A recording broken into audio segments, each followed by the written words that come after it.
secara pribadi melihat bahwa ini adalah sesuatu hal yang sangat-sangat positif. Kenapa positif? Karena ini diharapkan dengan IPO-nya perusahaan yang lumayan besar, market cap-nya diharapkan nantinya akan membawa dampak positif dan angin segar untuk keseluruhan pasar modal kita, sehingga akan mengangkat pasar modal Indonesia khususnya untuk menggairahkan kembali sentimen pasar modal kita, di mana investor asing maupun investor domestik akan berpartisipasi. Sehingga secara keseluruhan ini diharapkan dan semoga akan membawa angin segar dan dampaknya sangat positif.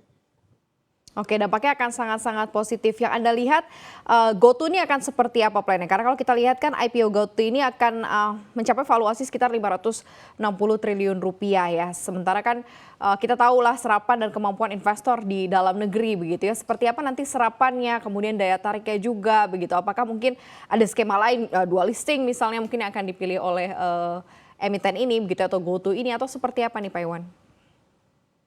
Ya, kalau saya melihat sih ini banyak sekali skenario yang akan terjadi.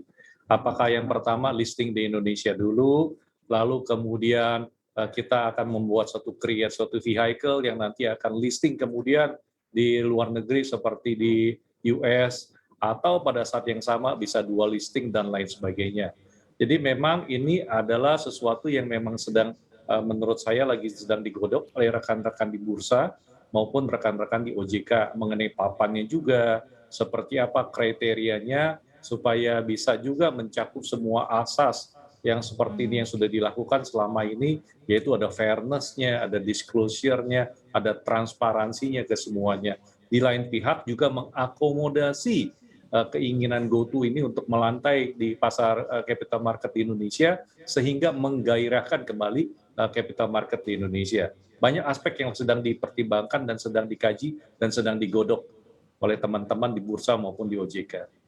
Tergantung mana yang akan dipilih begitu ya dari sisi skenarionya. Nah, sekarang mungkin lebih ke Betul. kesiapan investor sendiri nih Pak Iwan. Kalau kita melihat prospek sebuah perusahaan yang IPO kan kita mungkin bisa lihat laporan keuangannya 5 tahun ke belakang, kemudian kita bisa lihat asetnya, price earning ratio-nya. Sementara kan ini sesuatu yang baru di Bursa Efek Indonesia, perusahaan teknologi begitu ya dengan intangible asset juga yang karena nggak kelihatan juga cara memvaluasinya juga mungkin dengan cara yang berbeda. Nah, seperti apa sih mungkin yang harus disiapkan juga nih para investor untuk melihat seperti apa perusahaan ini cukup baik begitu untuk masuk ke dalam kantong koleksi gitu. Seperti apa Pak Iwan?